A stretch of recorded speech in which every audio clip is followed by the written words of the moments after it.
छत्रपती शिवाजी महाराज यांच्या जयंतीनिमित्त ठाणे शहरामध्ये शिवजन्मोत्सवाचा मोठा उत्साह पाहायला मिळाला। शिवसेना ठाकरे ठाणे जिल्हा शाखेच्या वतीने मासुंद तलाव येथील महाराजांच्या ऐतिहासिक अश्वारूढ पुतळ्याला पुष्पहार अर्पण करून मोठ्या उत्साहात अभिवादन करण्यात आले। यावेळी जय भवानी जय शिवाजीच्या घोषणांनी संपूर्ण परिसर दुमदुमून गेला होता। महाराजांच्या कार्याचे स्मरण करत शिवसैनिकांनी या ठिकाणी मोठी गर्दी केली होती।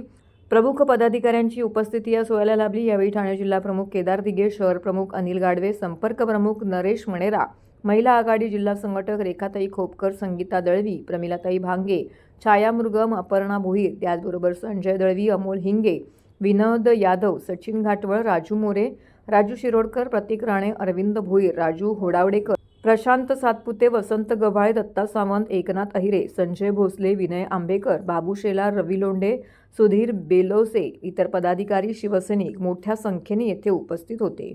आराध्य दैवत छत्रपती शिवाजी महाराज यांची आज संपूर्ण देशभर शिवजयंती उत्सव साजरा केला जातो आहे। परंतु आज छत्रपती शिवाजी महाराजांनी जे काही किल्ले उभारलेले आहेत या संपूर्ण महाराष्ट्रामध्ये, आणि तुम्ही बघितलं असेल त्यावेळेला जवळजवळ 350 वर्षापेक्षा जास्त झालेले, परंतु आज त्या किल्ल्यांची अवस्था एवढी दुरावस्था झालेली आहे।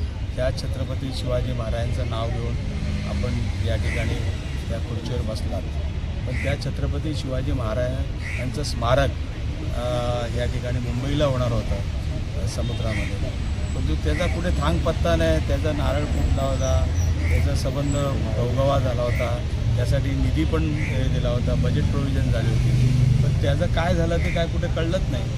तसंच ह्या ठाण्यामध्ये सुद्धा या ठिकाणी एक चांगला प्रोजेक्ट आपण हा जो बघतोय आपण हा आपल्या खासदार निधीतून त्या ठिकाणी हा संपूर्ण प्रोजेक्ट आणि महानगरपालिकाने असा मिळून तो संबंध मासुंद तलावाचा विकास त्या ठिकाणी सुशोभीकरण आपण केलं होतं, परंतु ह्याच्यातला पार्ट 1 झाला, पार्ट 2ला सुद्धा या ठिकाणी व्हायला पाहिजे होती, परंतु या राजकारणामुळे हे संबंध ते प्रोजेक्टच त्या ठिकाणी भाषणामध्ये मांडण्याचं काम त्या ठिकाणी केलेलं आहे।